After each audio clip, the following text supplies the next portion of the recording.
Dream Chaser #1. I'm here with State Representative Brandon Mcghee Jr. And you know what we're gonna do? A little walk and talk.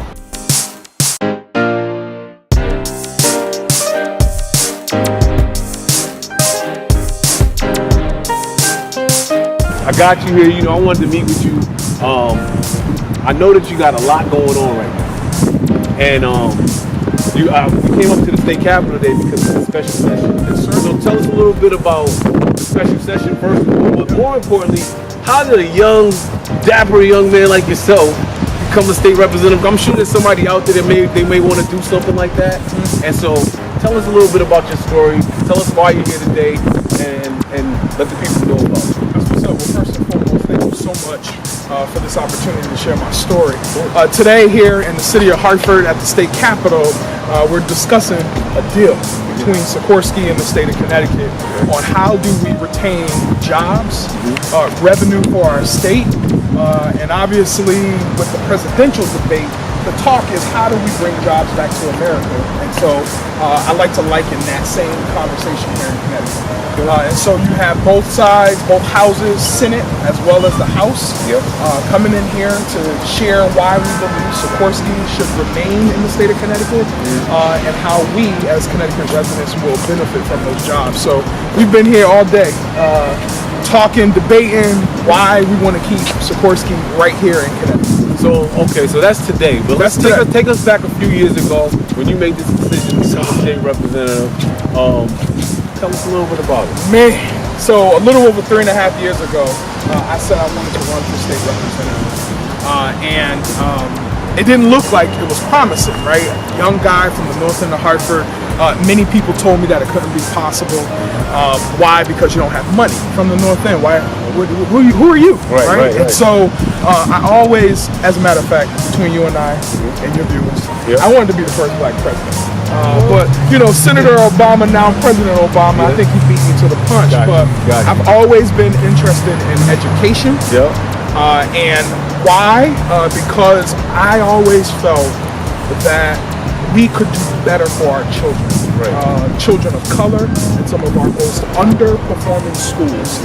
And so in order to do that, I enjoy politics. Why not sit at the table? And so policy is what I do. And I said, all right, I remember when I was an undergrad and how I ran for office there. Alabama State, historically black college, Alabama State University. By the way, we're gonna do me, you, and Stack Williams are gonna do a black college tour. We're gonna start in Atlanta. We're gonna go to Alabama, into Mississippi, and we're gonna fly home. Let's do it. All right, just gonna put out there. Tougaloo. We're gonna do Tougaloo, Jackson State, Alabama State, Morehouse, Clark, Spelman. I'm with it. All right. But to get back to your question, it was just important for me to run and do that. Not only to advocate for the voices around education and other important policy measures, but because I knew that there's something else that could be done differently with respect to small business development, technology, STEM, science, technology, all of that, education, math. And so all of that stuff is important to me, and that's why I ran. And so some 2 terms later, I'm still here, man, kicking and screaming and making noise and figuring out how to... You're doing a good job. That's the most important thing. So you're a state representative, you're a husband, you're an alpha. Well, so tell us something else that's going on, something else you're working on, something else you're doing that you feel like is important to let our viewers know about. I think most times people think as an elected official that's the only job that you do. So it's a part-time job with full-time hours. Right? So I work full-time for an organization called PrEP in the education area. I'm also board president of 2 nonprofits in the area, one being our fraternity's educational foundation, and then another organization called Ascend Mentoring. And so that's like full-time job in and of itself. But typical Abdul, what was your question again? What else is going on? I know you. For example, I know that coming up in the next week you got the forum. That's right. So tell us about the forum. Yes, I'm glad that you asked. So there are a lot of young people, young professionals like yourself, and others that are saying, how can I be more involved? I'm not a politician. I'm not involved. I hope I miss a vote.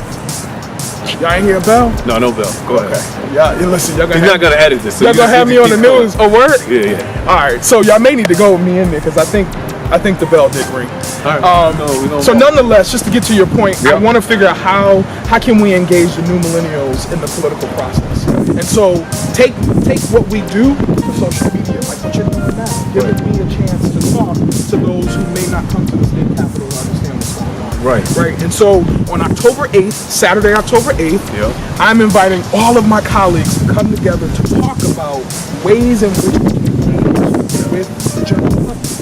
On issues like education, small business development, how do I get my young college students to be more involved? I want to run for office. Where do I go? Right. And so all of this will be happening on October 8th. It's free, open to the public at Trinity College from 9 a.m. to 1 o'clock in the afternoon. We will definitely have Hartford's Proud, the drum folks there. We're gonna have live music, but again, it's a very intentional conversation on how to engage people. So did the bell ring? No. Okay, good. One of the most important things about Walk and Talk is to just be able to maybe give the people out there a special Brandon Mcghee message about whatever you want. Of course, I'm dream chaser #1. I'm all about dreams. I'm all about pursuing the things that you want out of life. But if you were going to talk to somebody right now that wanted to do some of the things you're doing, that wanted to be somebody, like do something different, be successful, what would you say to that person to inspire them and make them get off their butt and make something happen? One of the things that I've always tell them. Cameron's moving. Yeah, he's moving. One of the things that I would share with anybody interested in connecting to their purpose is write down what you would like to do and what you would like to see, and don't be afraid to go after it. Don't allow for fear to grip your passion, your commitment, and sort of your tenacity to do something different. And also surround yourself around people like you. We have news of the world, family members, whomever that can really, really help you to connect to that end goal. So I sort of did things. I had no money, but I'm connected, passionate. Right. Very important. Passion, hunger, drive. Shout out to Malik Champlain.